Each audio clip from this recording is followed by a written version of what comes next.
औज़ुबिल्लाहिमिनश्शैतानिर्रजीम बिस्मिल्लाहिर्रहमानिर्रहीम। अस्सलाम वालेकुम व्यूअर्स, उम्मीद करती हूँ आप सब खैरियत से होंगे। आज मैं एक और न्यू रेसिपी के साथ आई हूँ। आज मैं बनाने लगी मिक्स हूँ तो पहले मज़ेदार ना ओजरी। बाकरा ओजरी बनाने लगी थी, बहुत ज़्यादा दिल कर रहा था काफ़ी दिनों से ये खाने को, मुझे तो बहुत ज़्यादा पसंद है। तो मैंने सोचा क्यों ना ये वीडियो भी मैं आपके साथ शेयर करूँ। बहुत ही बस और मज़े नहीं की बनी है और इतने मज़े की ये भुनी-भुनी हुई मैंने बनाई है, तो रेसिपी को आपने बिल्कुल एंड तक देखना है। वीडियो को बिल्कुल भी स्किप नहीं करना। तो चलें अपनी वीडियो स्टार्ट करते हैं। सबसे पहले मेरे पास ये फेफड़े 2 और उसके बाद छोटी ओजरी पड़ी हुई है। बकरा ओजरी मैंने ली है क्योंकि बकरा ओजरी जो है वो मुझे बहुत ज़्यादा अच्छी लगती है। आप इसकी जगह गाय की भी ले सकते हैं। तो अब इसमें हम ना सफ़ेद चूना जो होता ये है क्या है? उसको थोड़ा-सा हम चूना। ऐड करेंगे, जो पान वगैरह में डलता है। ठीक है? वो थोड़ा-सा मैंने मिक्स कर लिया था 1 चम्मच के करीब। जैसे ही वो अच्छी तरह मिक्स हुआ तो इसमें डाल देंगे।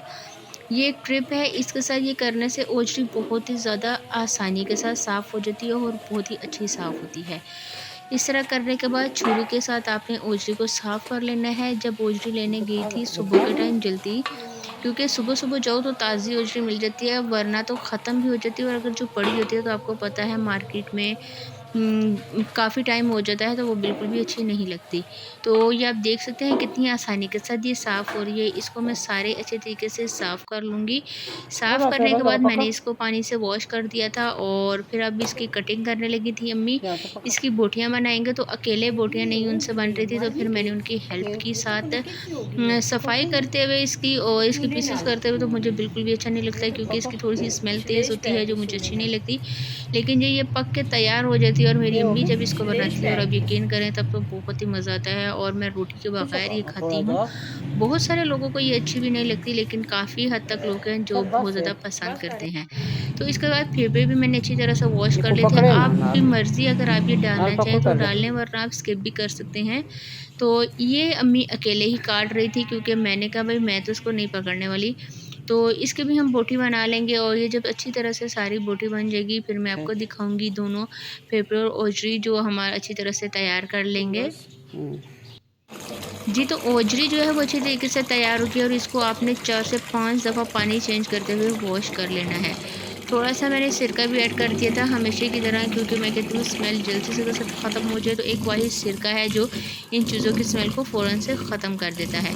ये तो दोनों चीज़ें अच्छी तरह से कट भी गई और अच्छी तरीके से वॉश भी हो गई, तो अब बनाना स्टार्ट करते हैं। तकरीबन मैंने इसमें 4 से 5 ग्लास पानी ऐड कर दिया है। पानी जैसे ही अभी मैंने चूल्हे पे नहीं रखा था, चूल्हे फ्लेम ऑन नहीं की। इस पे हम ओजरी डाल देंगे और साथ ही हम इसमें फेफड़े डाल देंगे और ये डालने के बाद फिर हम इसमें कुछ चीज़ें शामिल करेंगे क्योंकि हम इसको पतीले में बना रहे हैं। यही रेसिपी सेम आप कुकर में भी बना सकते हैं। जी, तो इस तरह से मैंने ये डाल दिया। अब उसमें मैं 2 अदद मैंने साइज़ के प्याज़ और 1 गड्डी लहसुन की ली थी, बड़े साइज़ की। उसके मैंने साबुत डब्बे हमने इसमें ऐड कर दिए हैं। यहाँ पे चूल्हे की फ्लेम को मैं ऑन कर देती हूँ। बाहर का मौसम माशाल्लाह से बहुत अच्छा हो गया था, तो मैंने सोचा आज किचन को छोड़ के हम बाहर ही बना लेते हैं।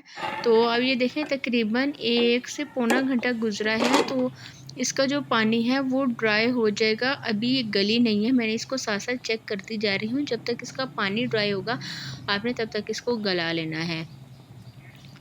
जी, तो फिर आपसे मुलाकात होती है पानी ड्राई होने के बाद। जी, तो आप ये देख सकते हैं सारे का सारा इसका पानी ड्राई हो गया है। तकरीबन 1 घंटा लगा मुझे इसको गलते हुए। ये अच्छी तरह से गल चुकी है और अब इसकी भुनाई का टाइम आ गया, इसके मसाले का टाइम आ गया।